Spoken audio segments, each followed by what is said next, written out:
मराठी समजणं थोडंसं अडचणीचं होईल, पण आपण हिंदी समजू शकाल म्हणून मैं हिंदी में बोलना है।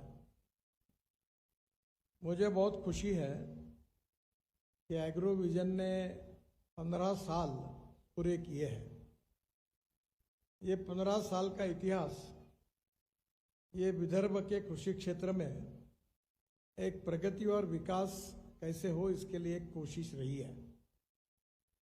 हमारा विदर्भ जो है वो विशेष रूप से पूरे दुनिया में इसलिए प्रसिद्ध हुआ कि 10,000 से ज़्यादा किसानों ने विदर्भ में आत्महत्या की, और ये जो फार्मर सुसाइड्स हुई है इसके कारण हम सब लोगों को इसका दुख भी हुआ और दर्द भी हुआ, और ये कैसे दूर करें और इसके लिए क्या करने की आवश्यकता है और किसानों को किस प्रकार से प्रशिक्षित करें और क्या क्या करना चाहिए, इसी चिंतन से ही एग्रोविजन के कार्यक्रम की शुरुआत हुई।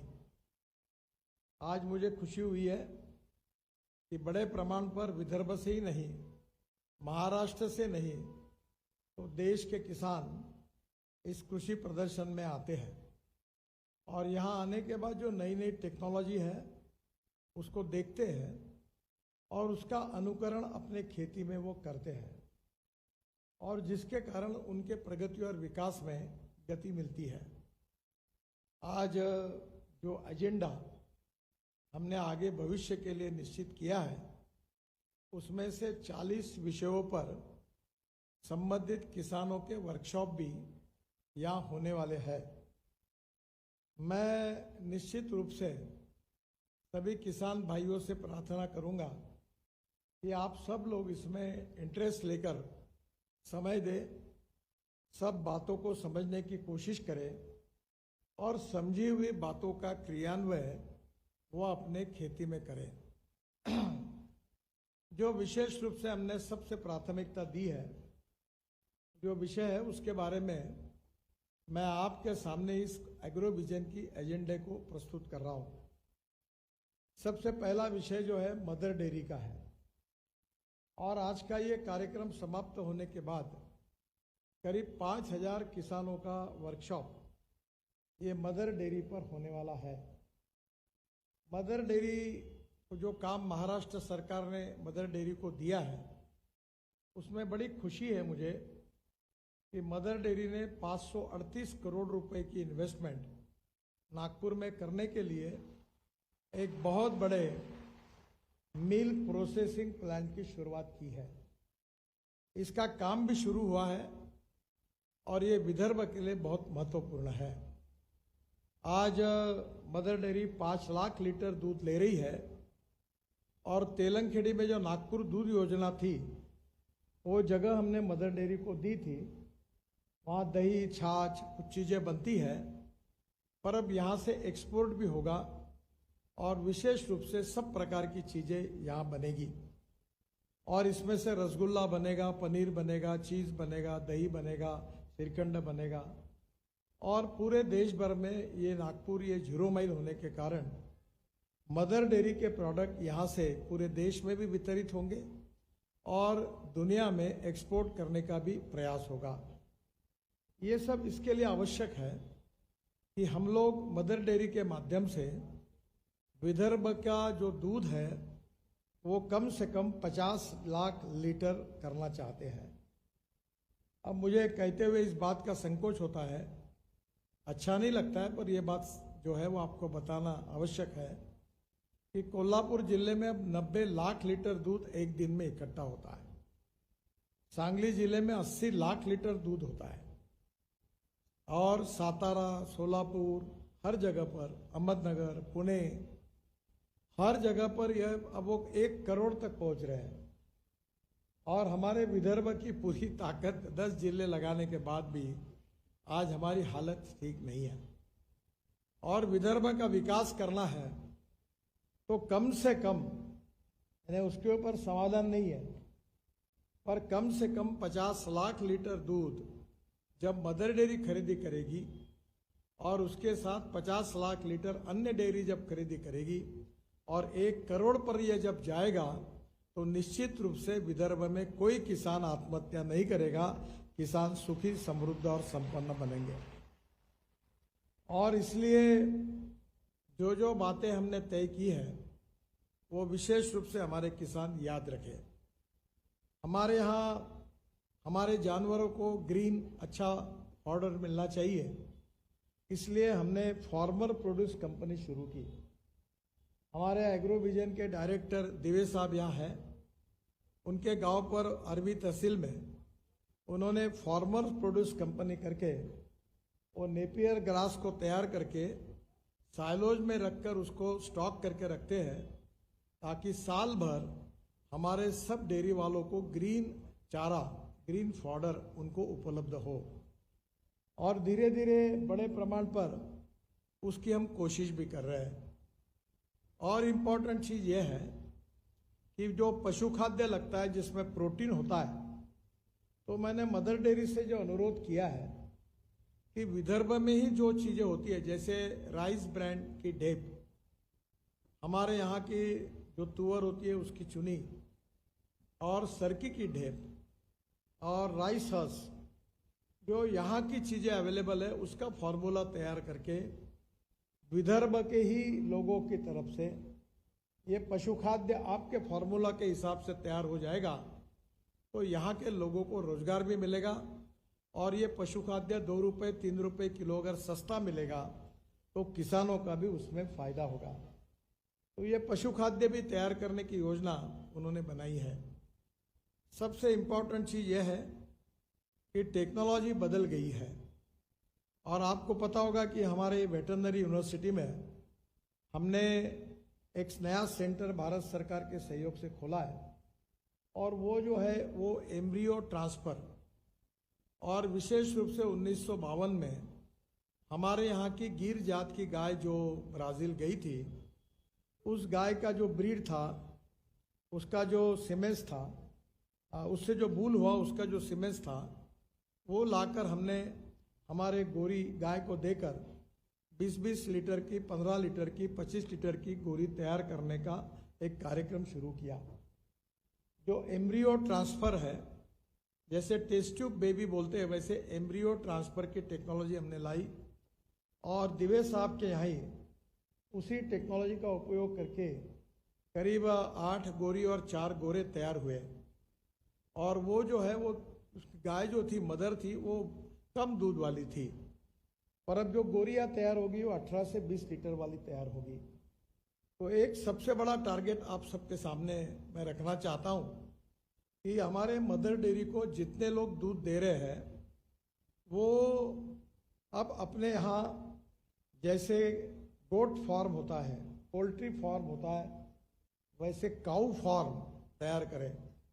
अभी महाराष्ट्र सरकार ने बड़ी योजना लाई है कि विदर्भ के किसानों को 15,000 गाय वो महाराष्ट्र सरकार की तरफ से देने की योजना तैयार की है। पर ये योजना में गाय खरीदने की बात कहाँ होगी? तो गुजरात से, हरियाणा से और राजस्थान से अगर हम गाय खरीदी करेंगे तो मुझे लगता है इसका कोई मतलब नहीं है। तो मैंने आग्रह किया कि विदर्भ के ही किसान, हर किसान 10-10, 20-20 गाय जो होती है वो उसके यहाँ तैयार करे, अच्छे दूध वाली 15-20 लीटर की, और वही बेचे, तो इसका फ़ायदा उनको मिलेगा। मैं खुद अपने विद्यार्थी जीवन में मैंने डेयरी शुरू की थी, पर मेरी डेयरी फेल हो गई, क्योंकि जब गाय गर्म होती थी तो डॉक्टर गांव से गायब रहता था, डॉक्टर रहता था तो गाय नहीं गर्म होती थी, और अभी कभी गाय भी गर्म होती तो सांड मिलता नहीं था। तो ओवरऑल पूरे डेयरी का बैंड बाजा बज गया। अब मुझे बहुत खुशी है कि हमारे यहाँ एक अच्छा डॉक्टर आया, भालेराव जी, क्या नाम है उसका, राजू है क्या? हाँ, सामने बैठे होगे तो खड़े हो जाओ। यहाँ नहीं है वो, है ये है नहीं है। तो ये जो डॉक्टर ने क्या किया कि मेरा 10 गाय मैंने ली, और वो गाय को उन्होंने जब गर्म होती है तो कॉलर लगा दी, और कॉलर लगाने से अलार्म होता है। अब मेरे यहाँ 7 गाय जो है वो गाभन हो गई और 3 भी हो जाएगी। तो पहली बार मुझे इस बात का आनंद है कि मेरे यहाँ गाय गाभन हो रही है, नहीं तो यही मुश्किल वाली बात थी। तो मेरा आपसे सुझाव है कि आप भी हमारे मदर डेयरी का मार्गदर्शन लेकर आपके आपका जो दूध उत्पादक किसान है, अपनी गाय हर साल किस प्रकार से गर्म होगी, गाभन होगी और अच्छी गोरी या गोरा तो अभी जरूरत नहीं, क्योंकि भी टेक्नोलॉजी ऐसी आई है कि गोरा होगा ही नहीं, 100% गोरी होगी। और मुझे खुशी है कि ऐसे महाराष्ट्र में देश में 3 प्रकल्प शुरू हुए। एक चितड़े डेयरी जो है उन्होंने सांगली में शुरू किया, एक शरद पवार साहब ने बारामती में शुरू किया और तीसरा नागपुर में शुरू हुआ है और ये आपके यहाँ भी शुरू हो गया। एक राहुरी यूनिवर्सिटी में भी हो गया है। तो राहुरी को छोड़कर तीनों प्रकल्प का उद्घाटन करने का सौभाग्य मुझे मिला और इसलिए तेजी से ये टेक्नोलॉजी का ट्रांसफॉर्मेशन हो रहा है। तो हमारे जितने दूध उत्पादक किसान हैं, जो आज यहाँ कितने दूध उत्पादक किसान हैं, थोड़ा हाथ ऊपर करिए। आप सब है, अगर आपकी संख्या आज कम से कम 4 से 5 हजार से ज्यादा है और आप सब लोगों ने आपके यहाँ 10-10 गाय अच्छी तैयार की, गोरिया तैयार की 20-20 लीटर की, तो एक एक गाय को बेच के आपको प्रॉफिट तो मिलेगा ही, उल्टा अपने विदर्भ का दूध बढ़ेगा। तो पहली बात, अभी मैंने मदर डेयरी को सुझाव दिया था कि वो मोटरसाइकिल पर एक छोटा सा फ्रिज रखकर मोबाइल फोन पर तुरंत अलर्ट आएगा तो तालुका में आधे घंटे के अंदर डॉक्टर जो वेटरनरी टेक्नीशियन है वो आपके यहाँ पहुँच जाएगा और तुरंत आपके गाय को अगर इंजेक्ट कर देगा सीमेंस को, तो आपकी गाय गाभन रहेगी और इसके कारण हमारी फर्टिलिटी में सुधार होगा और दूध देने वाली अच्छी गाय हम तैयार करेंगे। ये एक एजेंडा है। अगले बार जब आएंगे तो आप लोग फॉर्म भर के लाइए कि आपने कितने गाय को तैयार किया है। तो मुझे लगता है कि ये एक इम्पॉर्टेंट बात है। बाकी आपने दूध देने के बाद दूध को चिलिंग सेंटर खोलना, दूध का प्रोसेसिंग करना, उसका मार्केटिंग करना, आपके अकाउंट में पैसे जमा करना, इसकी आप चिंता मत करिए। ये सब बातों की चिंता मदर डेयरी करेगी। और मैंने उनको ये भी कहा है कि हमारा जो संतरा होता है विदर्भ में, वो संतरे में एक छोटा संतरा होता है, उसको बाजार में कीमत नहीं मिलती है और इसलिए संतरे की पाउडर हम तैयार करके, क्योंकि हमने संतरे की बर्फी बनाई, मदर डेयरी ने बहुत सुंदर बनाई। बाकी लोग जो बर्फी बनाते हैं उसमें इसेंस डालते हैं, कद्दू डालते हैं और संतरे की बर्फी करके बेचते हैं, पर मैंने कहा ऐसा मत करिए और इसमें संतरे की पाउडर डाल के वो बर्फी बनाकर, हमारी सबका एक सपना है कि इस बर्फी का हम वर्ल्ड में मार्केट करें, उसका शेल्फ लाइफ बढ़ाए और ये दुनिया तक पहुंचाए। तो एक तरफ छोटे संतरे को अच्छा भाव मिलेगा, आपके दूध से बर्फी बनेगी और बर्फी का देश में नहीं तो इंटरनेशनल लेवल पर अगर मार्केट होगा, एक्सपोर्ट होगा, उसका शेल्फ लाइफ अगर बढ़ेगा तो फॉरेन एक्सचेंज में उसके कारण भी हम सब किसानों का फायदा होगा। तो मदर डेयरी और हमारे दूध उत्पादक किसान, इनके लिए अभी जो वर्कशॉप है उसमें आपको इसकी पूरी जानकारी मिलने वाली है। तो पहला एजेंडा हमारा ये है कि इसको हम पूरा करें। दूसरा जो एजेंडा हमारे लिए सबसे महत्वपूर्ण है वो है कि विदर्भ में हमारे किसान आत्महत्या करते हैं, इसका कारण पानी हमारी समस्या है। और मैं केवल नेता हूं करके नहीं, पर मुझे 9 डिलीट्स मिली है, डॉक्टरेट मिली है और उसमें से 5 डॉक्टरेट जो है कृषि विज्ञान में मिली है। और हमारा एक स्टॉल भी है हमारे एनजीओ का, वो जो है पानी का, यानी दौड़ने वाले पानी को चलने के लिए लगाओ, चलने वाले पानी को रुकने के लिए लगाओ और रुके हुए पानी को जमीन को पीने के लिए लगाओ। गांव का पानी गांव में, खेत का पानी खेत में और घर का पानी घर में। तो मुझे आपको यही कहना है कि हमने अनेक जगह पर 1000 से ज़्यादा अमृत सरोवर बनाए विदर्भ में, महाराष्ट्र में बनाए, देश में भी बना रहे NHI की ओर से फ्री ऑफ चार्ज, फुकट में।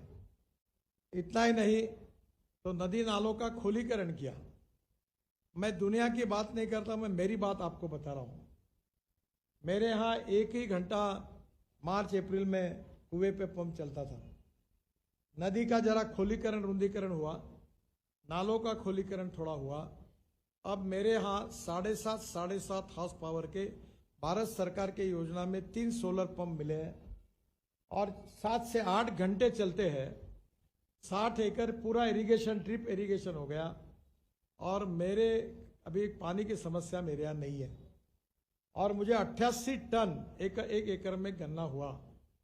और अभी मेरे यहाँ जो तूर है वो 6 फीट की है और मैं अपने ही गांव के दाल मिल में तुअर की दाल तैयार करता हूँ और वो ऑर्गेनिक है, पर मेरे यहाँ सर्टिफिकेशन नहीं था। और यहाँ हमारा कोऑपरेटिव स्टोर में हमने भक्ति के नाम से वो दाल रखी, इतनी टेस्टी है क्योंकि केमिकल फर्टिलाइजर और पेस्टिसाइड नहीं है। तो 15 दिन में 4.5 लाख रुपए की दाल बेची गई। तो मैं आपको यही कहूँगा कि आप भी अपने यहाँ अगर इसी प्रकार से जो हमारे यहाँ विशेष रूप से भू सुरक्षा का खाद हमारे यहाँ बनता है, अभी 50,000 टन बनता था, 4 शुगर फैक्ट्री को मिलकर बनेगा। और हमने अभी नागपुर महानगर पालिका में जो टॉयलेट का पानी था वो पानी शुद्ध करके हम महाराष्ट्र सरकार को बेचते, जिससे हमको 300 करोड़ रुपए साल के महानगर पालिका को मिलते हैं। तो वो पानी से जो पार्टिकल निकलते हैं उसका 50-60 हजार टन पड़ा हुआ था। उसका सैंपल मैंने इंडियन ऑयल के फरीदाबाद के लेबोरेटरी को दिया और एक नया कल्चर तैयार हुआ है और वो बहुत ही अच्छा है। और जिसके कारण हम वो भू सुरक्षा खत जो है वो बना रहे 1 लाख टन। आपके यहाँ भी जो प्राकृतिक खेती के आधार पर जो जीवामृत के बारे में हमारे गुजरात के राज्यपाल आचार्य देवव्रत जी आए थे और उनके हिंदी किताब का मराठी अनुवाद एग्रोविजन ने करके आपको दिया है।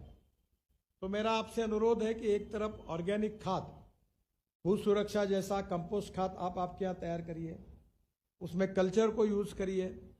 और बाद में मेरे खुद के खेती पर मैंने 2 प्रयोग किया, बाकी आप देखिए।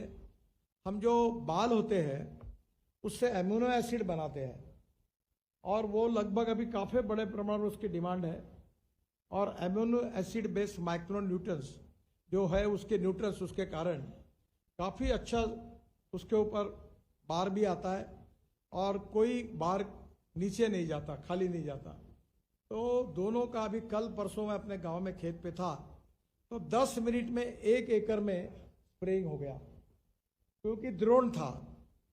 हमारे यहाँ अभी वर्मा जी यहाँ है क्या वर्मा जी? इन्होंने ड्रोन लाए और हमने 5,000 एकड़ गन्ने का ड्रोन से स्प्रेइंग किया है। और अभी हम लोग सब जगह जमीन पत्थर जैसी बनी है, इतना केमिकल फर्टिलाइजर हम यूज करते हैं और इसलिए उसके कारण हमारा नुकसान हो रहा है। तो हमने अभी ड्रोन से जो स्प्रेइंग किया है उसमें नैनो यूरिया और नैनो मिश्रकत का यूज किया। जो 4 बैग यूरिया और 4 बाद मिश्रकत यूज कर रहे थे उसके बजाय 2 बॉटल यूरिया की, नैनो यूरिया की और 2 मिश्रकत की, 4 बॉटल में काम हुआ। तो 1 एकड़ में कम से कम 5 से 6 हजार रुपए की बचत हो गई। जब हम बोरे से निकालकर यूरिया और सुफला या मिश्रकत फेंक देते हैं तो 75% वेस्ट होता है और 25% प्लांट को जाता है।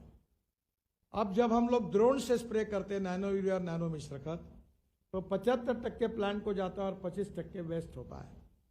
तो मेरा दूसरा एजेंडा आप सबके लिए है कि एक तो जल संवर्धन का कार्यक्रम आपके गांव में आप जरूर करिए, जो पानी है उसको रोकिए। जैसे पैसा डिपॉजिट, आप जब रहते नौकरी करते तो पैसा डिपॉजिट रखते हैं और रिटायर्ड होने के बाद फिर ब्याज पर चलते हैं, उसी प्रकार से पानी को डिपॉजिट करिए। बरसात में पानी डिपॉजिट होगा और जब मार्च अप्रैल मई में वो पानी हम विड्रॉ करेंगे तो हमारे यहाँ पानी की दिक्कत नहीं रहेगी और सिंचाई बढ़ेगी। हमारे आदरणीय पंजाब राव कृषि विद्यापीठ के कुलगुरु यहाँ उपस्थित है और वो अपना अनुभव बताएंगे। मैंने उनके यूनिवर्सिटी में 36 तालाब उनको बना के दिए NHI की तरफ से। अब उनकी जमीन पहले पानी नहीं था, वो पूरा पानी उनका कम से कम वो बता रहे कि कितना 2000 कितने हेक्टर तक हुआ अभी 1200 हेक्टर पूरा पानी उनके यहाँ इरिगेशन हो गया। और उसका परिणाम आजू बाजू के 10-15 किलोमीटर के क्षेत्र में जो खान पान पट्टा था वहाँ अब नींबू के बगीचे, मौसम्बी के बगीचे, फल फूल सब्जियां होने लगी और वो पानी के कारण वहाँ का तस्वीर बदल गई। तो हर गांव में वाटर कंजर्वेशन, फिर ड्रोन से स्प्रेइंग, फिर बने तक ऑर्गेनिक खेती या प्राकृतिक खेती करनी है। पर गन्ने वगैरह जैसे उत्पादनों के लिए हमको फर्टिलाइजर देना पड़ता है, तो बने तक नैनो यूरिया और नैनो मिश्रकत का उपयोग करके हमको पर एकड़ एक्सपेंडिचर कॉस्ट, उत्पादन खर्चे को कम करना है। सीड और कलम, दो बातों में हमको विशेष रूप से ध्यान देना है। अभी हमने, हमारे ऑरेंज रिसर्च इंस्टीट्यूट के डायरेक्टर यहाँ उपस्थित है और हमने ये कोशिश की कि उनके पास इतनी डिमांड है कि वो संतरे की कलम दे नहीं सकते, तो संतरा, मौसम्बी और नींबू, इसके अच्छी क्वालिटी की कलम तैयार करने के लिए हमने काफ़ी नर्सरीज को उनकी मान्यता दी है और कोशिश कर रहे हैं कि जितने बड़े प्रमाण पर अच्छे क्वालिटी का संतरा, अच्छे क्वालिटी की मौसम्बी, अच्छे क्वालिटी की नींबू के कलम जो इनके मान्यता प्राप्त नर्सरी है वहाँ से मिलेगी। और इस बार हमने बहुत बड़ा टारगेट रखा है और धीरे धीरे इसके कारण विदर्भ के किसानों को रिजनेबल प्राइस में संतरा, मौसम्बी और नींबू की कलम मिलेगी। ये भी कोशिश हमने की है और निश्चित रूप में इसमें हमको कामयाबी मिलेगी। हमारी एक समस्या ये है कि पर एकड़ सोयाबीन का इनकम बहुत कम होता है। इस बार पहली बार मुझे 11 क्विंटल सोयाबीन मेरे यहाँ पिछले बार हुआ, ये सबसे अच्छा। वैसे अमेरिका में 1 एकड़ में 30 क्विंटल सोयाबीन होता है और ब्राज़ील में 28 क्विंटल होता है और अर्जेंटीना में 26 क्विंटल होता है और हमारे हिंदुस्तान में 5 क्विंटल होता है। हमारा अकोला, बुल्ढाना, यवतमाल में सब जगह सोयाबीन के किसान आज त्रस्त हैं और सोयाबीन के भाव भी डाउन हो गए, तो किसान बड़ी मुश्किल पैदा हुई है। और इसलिए पहली बात तो पर एकड़ सोयाबीन का उत्पादन कम से कम 11-15 क्विंटल के तक कैसे पहुंचे, इसका प्रैक्टिकल ट्रेनिंग हमारे किसानों को मिले। पर एकड़ में कम से कम कपास का उत्पादन कम से कम 12 से 15 क्विंटल होना चाहिए। ये कैसे करना, इसका ट्रेनिंग मिले। ये एक स्पेसिफिक स्किल जॉब है, ऐसा नहीं है कि कुछ भी करते। मैं मुंबई में एक होटल में बहुत बार ये उदाहरण बताता हूँ कि ताज लैंडसाइन करके 5 स्टार होटल है, वहाँ एक चाइनीज रेस्टोरेंट है। वहाँ मैं बहुत बार कभी मुंबई जाता हूँ, मेरा वहाँ एक डेविड करके शेफ है, तो मैंने उसको केनियन बीन्स और वो छोटी सब्जियाँ ऐसी फ्राई करके देता है। अब कोई महिला बोलेगी इसमें क्या कठिन है, तेल डालो और घुमा दो, हो गई डिश तैयार। ऐसा नहीं है, हर जॉब उसमें स्किल्ड होता है। तो वो डेविड ऐसी चीज़ें बनाता है कि वो बहुत पॉपुलर है। वो हांगकांग से थे, तो मैंने उसको पूछा तुम्हारा तनख्वाह कितना है, तो उसने कहा साहब बहुत कम मिलता है। बोले कितना मिलता है, तो बोले 15 लाख रुपए महीना मिलता है और ऊपर में मैं रहता हूँ। तो जो अभी ये वाइस चांसलर साहब का भी तनख्वाह इतना नहीं होगा, क्योंकि ये सरकार में कोई 2-2.5 लाख के ऊपर नहीं मिलता किसी को तनख्वाह। वो शेफ को इतना तनख्वाह, इसका कारण उसका स्किल।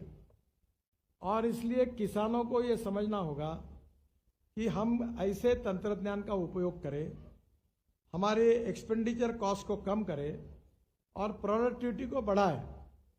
तो वो कैसे करें, जैसे ये फास्ट फूड का ज़माना है, वैसे हमें fast production with reasonable expenditure, ये करने के लिए इसके ट्रेनिंग के अनेक अपने 40 विषयों पर वर्कशॉप है, उसमें आप सब लोग इसमें ज़रूर भाग लीजिए। एक इम्पॉर्टेंट चीज़ है, मैं विशेष रूप से हमारे जो ट्रैक्टर कंपनी के जो प्रमुख है आदरणीय केशवन जी, जो टैफे समूह के अध्यक्ष हैं, और महिंद्र के भी चेयरमैन एग्रीकल्चर डिवीजन के हैं, तो दोनों को, हाँ, आप दोनों को धन्यवाद दूंगा, वाक साहब और उनको, क्योंकि मैं ट्रांसपोर्ट का मंत्री हूँ। तो यूरो 6 के इमिशन नॉर्म सब आए हैं। अभी ये मेरी गाड़ी जो है यहाँ, ये किसानों ने बनाए हुए 100% इथेनॉल पे चलती है। 1 साल से आप देखते हो इसको। अभी टोयोटो, बाद में टाटा, महिंद्रा, सुजुकी और हुंडई और ये सब 5 कंपनियां अपनी गाड़ी अब 100% इथेनॉल पे ला रही है।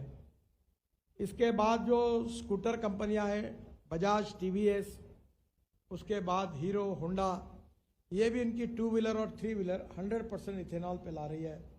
और इथेनॉल हम तैयार करते हैं, नागपुर में एक पंप भी शुरू हो गया इथेनॉल का। अब इंडियन ऑयल 400 इथेनॉल के पंप डाल रही है। और इसलिए अब इथेनॉल की गाड़ियां, इथेनॉल ये पेट्रोल को रिप्लेस कर सकता है। हमारे देश में 22 लाख करोड़ रुपए का पेट्रोल, डीजल और फॉसिल फ्यूल का इंपोर्ट है, और इसके बजाय अगर इथेनॉल आ गया तो मुझे ये 10 लाख करोड़ अगर किसानों के जेब में गए तो हमारे देश का किसान कितना समृद्ध और संपन्न होगा, इसका आप विचार करिए। और इसीलिए हमने पेट्रोल को रिप्लेस करके किसानों का इथेनॉल लाया है। बाद में जो राइस स्ट्रॉ है, परली, इससे cotton straw, wheat straw, rice straw, bagasse से हम बायो सीएनजी बना रहे हैं। और मैं कोई भी बात उधारी के नहीं करता, मैं खुद करके देखकर आपको बता रहा हूँ। अभी हमारे प्लांट का 10 दिन के बाद इनॉग्रेशन है। हम भी 5 टन सीएनजी बना रहे हैं। और ये महिंद्रा एंड महिंद्रा ने सीएनजी के ऊपर ट्रैक्टर लाया है। ये जो क्या टैफे कंपनी का है, इन्होंने इलेक्ट्रिक, फ्लेक्स इंजन, इथेनॉल और सीएनजी के ऊपर भी लाए हैं। अब इसके कारण हर किसान की साल की बचत 1 लाख से 1.5 लाख रुपए साल की बचने वाली है, क्योंकि डीजल की कीमत में यह सस्ता है और प्रदूषण नहीं के बराबर है।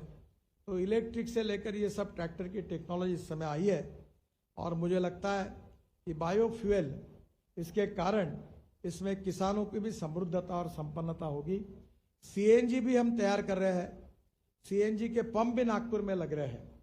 आप ये रोड पर आते हो तो यहाँ आने के पहले राइट हैंड पर एक सीएनजी का पंप है, और वो नागपुर में 3 पंप शुरू किए। एलएनजी का पंप नागपुर में है।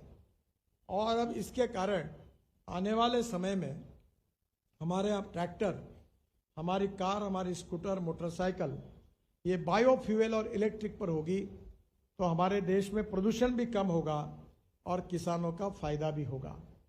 हम 15 साल से बोलते रहते थे, अब इसको पूरी तरह ये पूरा हो रहा है, इस बात की मुझे खुशी है। मैं और एक महत्वपूर्ण बात आप सबको बताना चाहता हूँ कि इस प्रदर्शन में इलेक्ट्रॉनिक बुल, बैल जोड़ी आई है और स्टार्टअप आए हैं। आप हर स्टॉल पर जाइए, और ये स्टॉल पर जाने के बाद ये कोई मनोरंजन का एग्जीबिशन नहीं है। मुझे पहले बताया था, ये मानकर जी बैठे यहाँ बताते थे कि बसेस लगाओ, कार लगाओ, फिर लोगों को ले आओ, खिलाओ। मैंने बोला ये हराम का माल कुछ मिलेगा नहीं, ना चाय मिलेगा, ना नाश्ता मिलेगा, न बस मिलेगी। अपने पैसे से आएगा, अपने पैसे से जाएगा, तो महत्व समझेगा। ये फुकट वाला काम बंद करो, ये नहीं करना है हमको। तुम यहाँ आए हो तो एक एक स्टॉल पर जाओ, हर चीज को समझो, और कौन सी चीज आपके जीवन को बदल सकती है उसका अध्ययन करो। ये वर्कशॉप जो है वहां आओ, नई नई बातें आ रही है। पाशा पटेल आए यहाँ, खड़े रहो पाशा जी।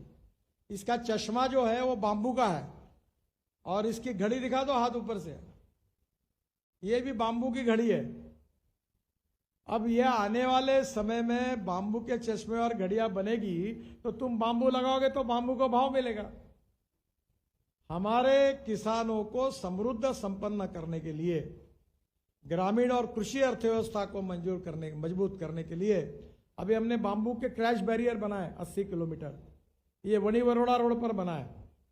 ये सब इसके लिए कि किसान को कैसे फायदा मिले, और इसलिए ये जो अलग अलग प्रकार की जो टेक्नोलॉजी है, जिसको विशेष रूप से आप सबको देखने के लिए मिलेगी, और अलग अलग प्रकार के क्रॉप्स के, दवाइयों के प्रूवन एग्जाम्पल है। कोई पायलट प्रोजेक्ट हम उनको करने के लिए कहेंगे कि हमारा उत्पादन कैसे बढ़ेगा, क्वालिटी कैसे सुधरेगी, हमें मार्केट कैसे अच्छा मिलेगा। और अभी हम फिशिंग में भी काम कर रहे हैं। हमारे तालाब में, विदर्भ में मालगुजारी तालाब है, उसमें प्रॉन्स तैयार कर रहे हैं। नागपुर इंटरनेशनल एयरपोर्ट बन रहा है, और यहाँ से प्रॉन्स बनाकर हम अरब कंट्रीज के लिए, दुबई के लिए, अबू धाबी के लिए और सिंगापुर के लिए एक्सपोर्ट करने का प्लान बना रहे हैं। हमारे प्रॉन्स को गढ़चिरौली, गोंदिया, भंडारा जिले में 800 रुपये किलो का भाव है। और आज अगर हम एक्सपोर्ट करते हैं तो दुबई में 7,000 रुपये किलो और सिंगापुर में 8,000 रुपये किलो का भाव है।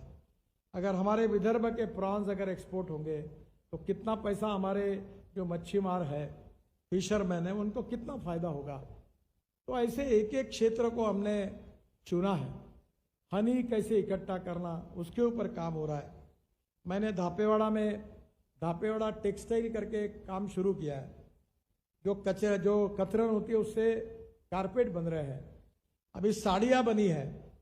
और आपको ताज्जुब होगा कि अच्छे क्वालिटी की साड़ी हम केवल 400 रुपये में बना रहे हैं और 450 में बेचेंगे, जो साड़ी मार्केट में 2,000 रुपये की है। हमारे यहाँ अभी बनारसी शालू और नासिक की पैठनी तैयार करने का काम शुरू हो गया है। जब तक अच्छी क्वालिटी नहीं होगी तब तक खरीदार नहीं मिलेगा, और जब तक खरीदार नहीं मिलेगा तब तक हमारा बिजनेस बढ़ेगा नहीं, मल्टीप्लाई नहीं होगा। तो हमारे सभी ग्रामीण और कृषि अर्थव्यवस्था में उसको एक्सेलरेट कैसे करें, उसको कैसे बढ़ाएं, लोगों का पर कैपिटा इनकम कैसे बढ़ाएं, एग्रीकल्चर ग्रोथ रेट कैसा बढ़ाएं, और किसान समृद्ध संपन्न कैसे हो, किसान कर्ज मुक्त कैसे हो, स्मार्ट शहर नहीं तो स्मार्ट विलेज बने और हमारा किसान समृद्ध बने। अभी हमारे यहाँ जैसे डेयरी का वर्कशॉप है, वैसे गन्ने के ऊपर भी वर्कशॉप है। पहले कोल्हापुर जिले में 104-110 टन गन्ना होता था। अब हमारे सावनेर तालुका में हमारे शुगर फैक्ट्री में 25-30 किसान ऐसे हैं कि जो 100 टन से ज़्यादा कृषि उत्पादन करते हैं। आनंदराव राउत हमारे एग्रोविजन के डायरेक्टर है, इनके यहाँ 106 टन गन्ना हुआ, जो कोल्हापुर जिले में होता है। ये एमएससी एग्रीकल्चर है। तो अब कोशिश ये करते हैं कि जो सक्सेस हुए हैं उनकी कॉपी करें, हम उनके यहाँ जाए, कैसा हुआ उसका अध्ययन करें और हमारे यहाँ भी उत्पादन बढ़ाने की कोशिश करें। उत्पादन खर्चे को कम करें, उत्पादन को बढ़ाएं, एग्रो प्रोसेसिंग इंडस्ट्री का निर्माण करें और हमारे किसान को, विदर्भ के किसान को विशेष रूप से समृद्ध और संपन्न करें। अब ये बहुत बड़ा काम है। अलग अलग क्षेत्र में काम करने वाली अपनी टीम काम कर रही है। सभीयों की चर्चा होना संभव नहीं है। यहाँ इक्विपमेंट्स आए हैं, मशीनरी आई है, हार्वेस्टर्स है, अलग अलग प्रकार के नए नए टेक्नोलॉजी आई है, 40-50 नए टैलेंटेड स्टार्टअप आए हैं। ये जो इलेक्ट्रॉनिक की बैलजोड़ी होती है ना, मैंने अपने घर में ली है और ये भी निंदन का काम करती है। तो ये आप सब देखिए, इसके प्रात्यक्षिक देखिए। ड्रोन से जो स्प्रेइंग होता है उसके परिणाम तो मैंने खुद आपको बताया।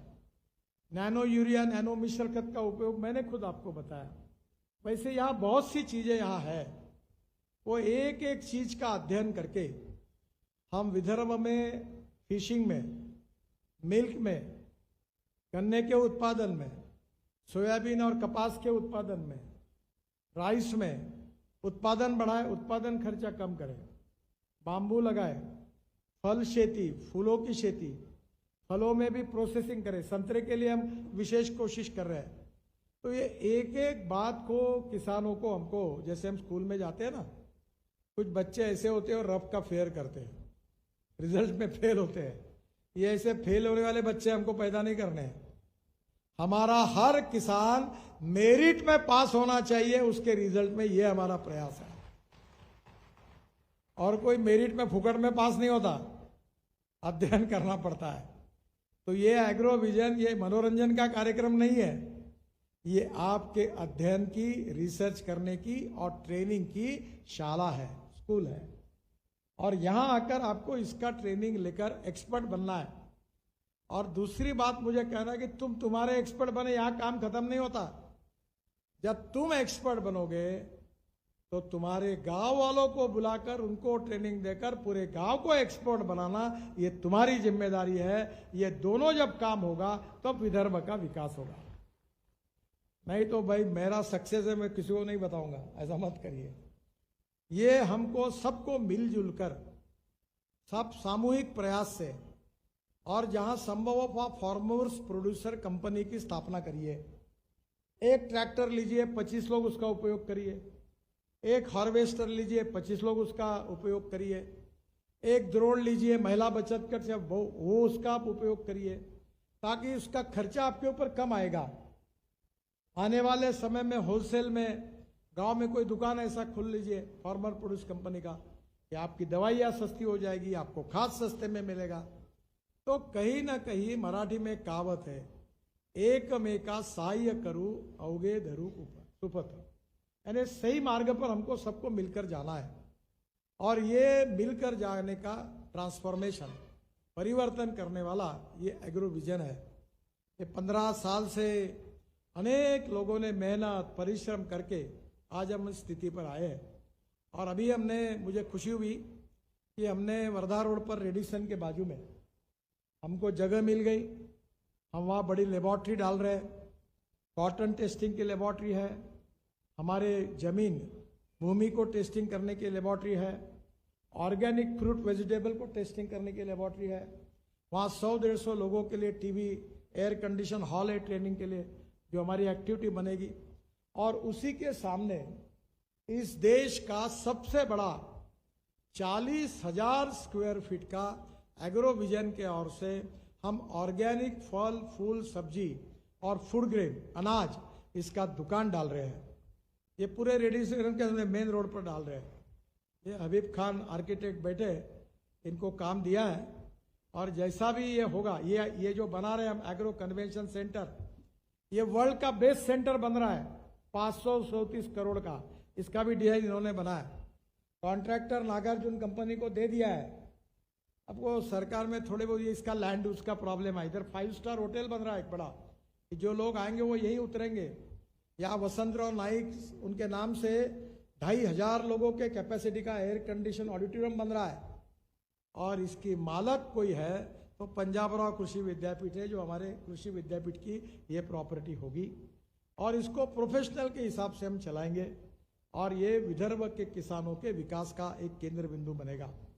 और जो ऑर्गेनिक हमारी खेती का जो हमारा सुपर बाजार होगा, उसमें हम बेचेंगे नहीं, आप ही आपका माल साफ करोगे, 1 किलो आधा किलो का पैकिंग लेके आओगे, वही इलेक्ट्रॉनिक का तराजू होगा, आप ही खड़े रहोगे, आप ही बेचोगे और आप ही पैसे लोगे और आप चले जाओगे।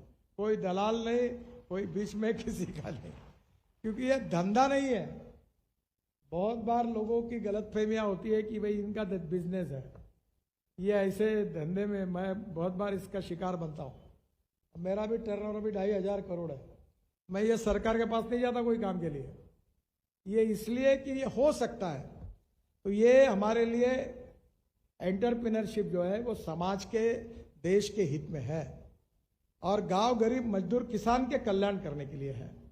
तो मुझे लगता है कि जैसे प्रयास आप जैसे लोग अपने गांव में करेंगे, हमारे एग्रो विजन का ऑर्गेनाइजेशन बढ़ता जाएगा।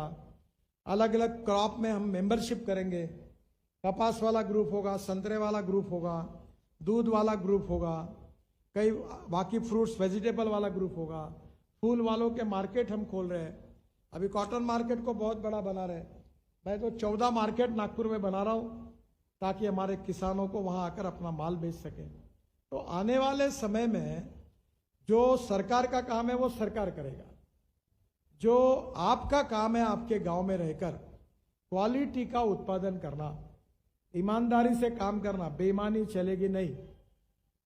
बेईमानी जो करेगा उसको चेन से बाहर निकाल देंगे, क्योंकि हम जो काम करेंगे ग्राहकों को अच्छी क्वालिटी देंगे, वजन ठीक देंगे और ईमानदारी से काम करेंगे। तो मुझे लगता है कि ये सब जो काम है ये अब आगे कारवा बन रहा है।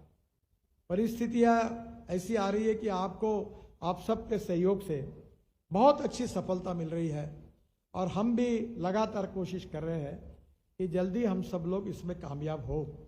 और आज इस कार्यक्रम के लिए हमने जिनको अतिथि बनाया है वो मध्य प्रदेश के मुख्यमंत्री डॉक्टर यादव जी, मोहन यादव जी। वो मध्य प्रदेश के मुख्यमंत्री, उनको इसलिए बुलाया कि मध्य प्रदेश का कृषि विकास दर देश में सबसे ज्यादा है।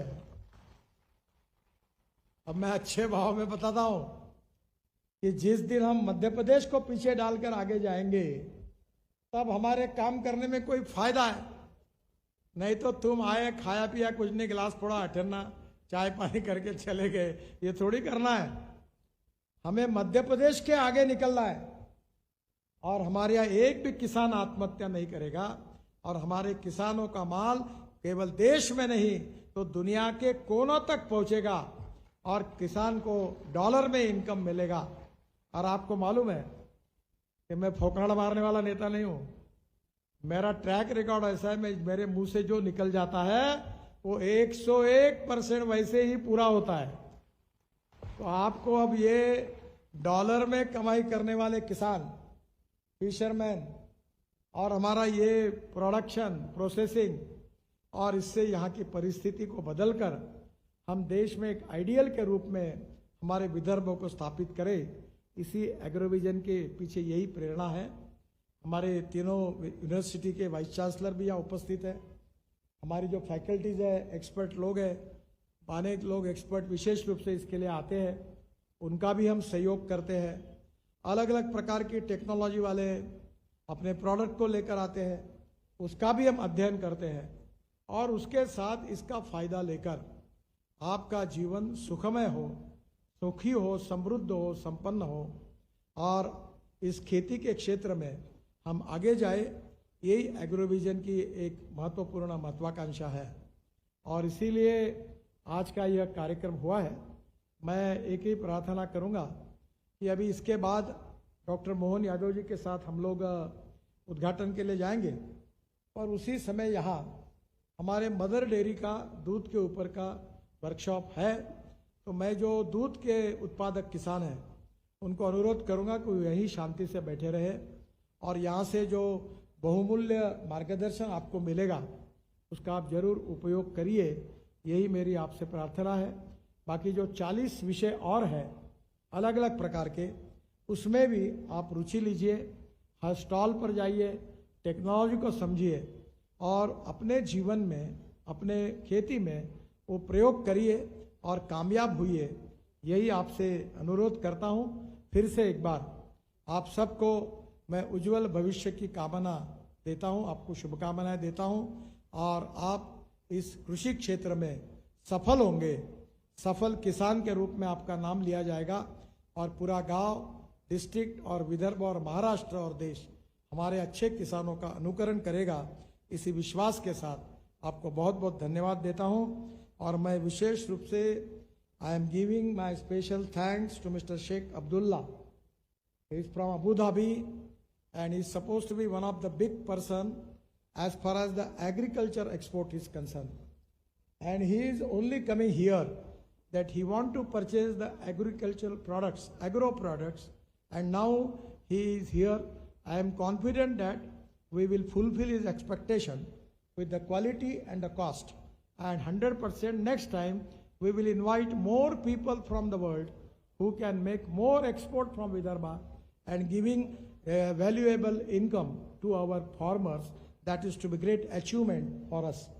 So once again I am giving thanks to you and thanks to all dignitaries, expert people, the official chairperson of the आज के इस बहुत ही गरिमापूर्ण और बहुत पवित्र उद्देश्य के आधार पर प्रारंभ होने वाले एग्रोविजन राष्ट्रीय कृषि मेले के उद्घाटन के अवसर पर हम सबके वरिष्ठ नेता, विजनरी व्यक्तित्व के धनी, भारत सरकार के सभी मंत्रियों में से सर्वाधिक सक्रिय, कल्पनाशील और अपने अलग प्रकार के व्यक्तित्व के धनी माननीय नितिन गडकरी जी का जोरदार अभिनंदन करते हैं, स्वागत करते हैं। उन्होंने विस्तार से सारी बात करते हुए मेरी सारी जिज्ञासाओं का भी समाधान किया। एक एक विषय पर माननीय गडकरी जी ने जो बात रखी है वो हम सबके लिए प्रेरणादायी भी है। इस अवसर पर कुलगुरु डॉक्टर शरद गठाक जी, कुलगुरु डॉक्टर नितिन पाटिल जी, बाहर से पधारे हमारे बीच माननीय अब्दुल्ला जी, इस अवसर पर श्री टी.आर. केसवान जी, टेफे के प्रेसिडेंट हैं, दीपक शाह जी,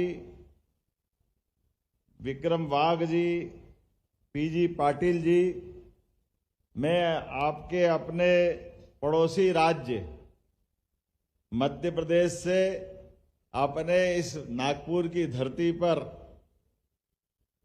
मैं नागपुर से ये विशेष मध्य प्रदेश का संबंध भी बताना चाहूंगा। पुरानी राज्य रचना में नागपुर से ही मध्य प्रदेश का काफी हिस्सा हमारा जुड़ा हुआ था, तो ऐसा लगा कि मैं अपने घर में आया हूं। मुझे इस बात का आनंद है, इस बात का सुख है। और जिस विषय को विस्तार से बताया, विषय तो बहुत सारे लिए माननीय गडकरी जी ने, एक एक करके बहुत सारे विषय सामने आए, लेकिन जिस बात को उनने बहुत अच्छे से खुल के बताया, जिसका ये विषय निकलने वाला है, वो विषय हमारे अपने गोपाल कृष्ण भगवान से जुड़ता है।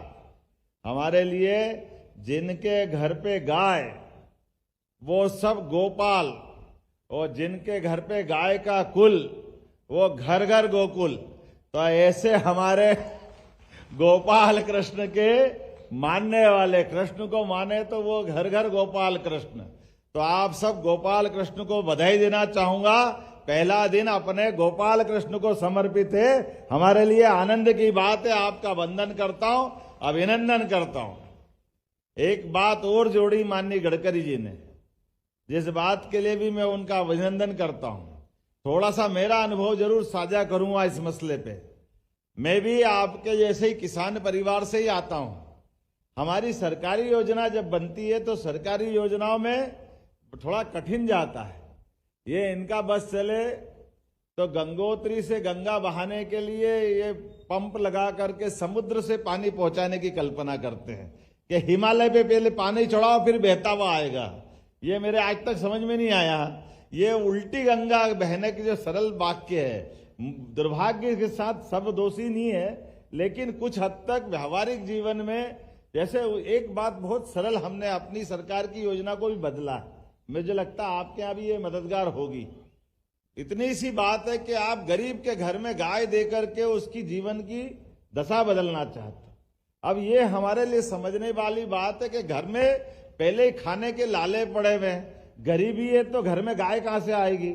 अब घर में आप गरीबी के बाद भी दूध देने वाली गाय लिया है, और गाय लाने के बाद आप चाहोगे उसको चारा पानी सब दो, ताकि वो जो 5 लीटर से 25 लीटर तक की कल्पना की वैसी की वैसी हो जाए।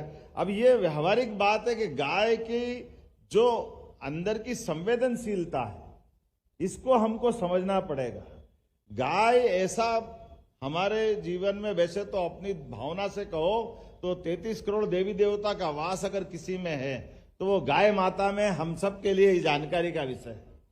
और ऐसे में भी और बड़ी बात है, गावो विश्व मातरः, हमारी वैदिक वाक्य में भी है कि गाय माता के हमारे जीवन में अपनी एक माँ है जो हमको पाल पोस के बड़ा करती, जो हमको जन्म देती है। लेकिन गाय ऐसी माता है जो अपने बच्चे को भी पालती है और इस सभी मानव जाति को पालती है। ये गाय माता की विशेषता, ये उसका जीवन धन्य। ये हमारे लिए बहुत सरल बात है समझने वाली कि गाय की संवेदनशीलता, गांव का परिवेश के साथ घर का परिवेश, गाय की हमारे से अंतरंगता, हमारी जब तक आपस में उसके हमारे बीच के विचारों का प्रवाह, ये मान के चलते कि वो आपकी भाषा को समझती है, बोल नहीं पाती, लेकिन संवेदनशीलता तो पूरी रखती है। तो ये जो आप इतना ही शब्द है कि मराठी में आप गोरी गोरा बोलते और हमारे यहाँ बछड़ा बछड़ी बोलते हैं, इतना ही फर्क है। तो अगर हमारे यहाँ गाय के आधार पर घर में गाय उनको तैयार करना है, तो हमने गाय को बंद करके उनके घर में गोरी देने का प्रयास किया कि आप 5 गोरी ले जाओ, आप अपने घर में इसको बड़ी करो। बड़ी करते हुए हो सकता है धीरे धीरे अंतरंगता बनेगी, तो वो 2 तो अपने घर ही रख लेंगे, 3 हमको देंगे। तो वो खरीदने की बात हमने की है हमारी सरकार में कि वो खरीदेंगे तो उसकी आय भी बढ़ जाएगी और घर घर दूध की उत्पादन क्षमता भी बढ़ जाएगी। और ये बहुत सरल भी है, ज्यादा महंगा भी नहीं। बजाय गाय देने के गाय खरीदने का अभियान चलाएं और उसके बाद में फिर हम यही क्रम जारी रखें। मैंने अपनी सरकार में बनने के बाद माननीय कुलगुरु जी, हमने 2-4 निर्णय किए। उसमें से एक बड़ा निर्णय ये भी किया है कि हमारे अपने स्वच्छता के अभियान में बड़े पैमाने पे शहर खास करके महानगर और नगर गाय और इनकी परेशानियों के कारण से स्वच्छता प्रभावित होती है। तो हम बड़ी से बड़ी मशीन ला रहे हैं, बड़ी से बड़ी सफाई करने की एजेंसी लगा रहे हैं और खर्चा कर रहे हैं। हमने कहा ये तो आप करो, अच्छी बात है, लेकिन इसमें मददगार क्या है? तो मददगार मशीन की मददगार से दूसरी खर्चे की व्यवस्था तो बढ़ रही है, लेकिन मूल समस्या जो गाय गाय घूम रही गली गली, तो हमने कहा ऐसी सारी गायें, गौ माताएं जो वृद्ध है, अपाहिज है, लावारिस है, या खेती का हमारा रकबा बढ़ गया तो चरनों ही खत्म हो गई, तो वो जो छूट के आ रही है, ऐसी सारी गायों के लिए नगर स्तर पर, जैसे भोपाल में हम कल ही भूमि पूजन करने वाले हैं, 10,000 की गौशाला भोपाल में बना रहा, 10,000 15,000 की गौशाला नगरीय क्षेत्र में बना रहे। उसके पीछे भाव ये है कि हमारी ये गाय माता को हम संभाल लेंगे, और ऐसे में जो बूढ़ी है, अपाहिज है, लावारिस है, किसी कारण से दूध की क्षमता से चली गई है, वो हम रख ले, सरकार रख ले, तो स्वच्छता तो नगर में अपने आप हो जाएगी।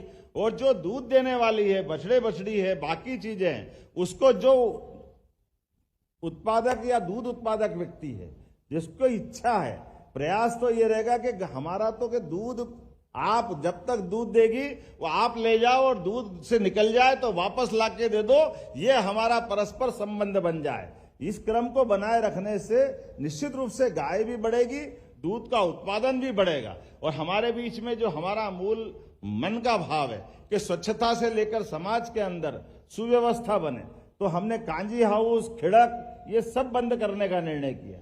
ये पशुओं को जेल देने की स्थिति तब थी जब घर घर लोग गाय पालते थे, बाहर नहीं छोड़ते थे, लेकिन आज कठिनाई बढ़ी है। लेकिन आज मैं आपके पूरे कृषि आधारित व्यवस्थाओं के आधार पर, माननीय गडकरी जी यहाँ नहीं है, नहीं तो मैं उनके सामने बोलता कि भाई साहब आप मध्य प्रदेश को पीछे छोड़ो, मुझे बहुत खुशी होगी, लेकिन हम 1 और 1 11 बनने आए हैं। मुझे इस बात का और आनंद है, हम और आप मिलकर के, आपका विजनरी व्यक्तित्व है, आपके मार्गदर्शन के आधार पर मध्य प्रदेश और हमारा महाराष्ट्र एक साथ बढ़े। महाराष्ट्र और मध्य प्रदेश के तो बहुत संबंध है, कई सारी चीजें इतनी अच्छी है। महाराष्ट्र में आज बाबा महाकाल के कारण से उज्जैन और मध्य प्रदेश के अंदर हमारे दोनों ज्योतिर्लिंग अगर जगमगा रहे हैं, तो हमारा वो गौरवशाली अतीत भी याद रखेंगे। जब यहां से बाजीराव जी ने दिल्ली पे कब्जा करने की तरफ बढ़े थे, हिंदवी साम्राज्य का वो विचार लेकर के, तो हमारे सारे देवस्थान, बाबा महाकाल का एक बार जयकारा लगा लो, फिर मैं बताता हूं। बोले महाकाल महाराज की। तो महाकाल महाराज का उत्तुंग आसमान से बात करता हुआ शिखर आज दिखाई दे रहा है, या सारे देवस्थान जगमगा रहे हैं, तो उसमें सबसे बड़ा योगदान अगर किसी का है तो महाजी सिंधिया का है, जो महाराष्ट्र से ही गए थे, जिनके कारण से दुनिया भर के लोग आज धार्मिक पर्यटन के साथ आस्था का प्रकटीकरण आ रहे हैं।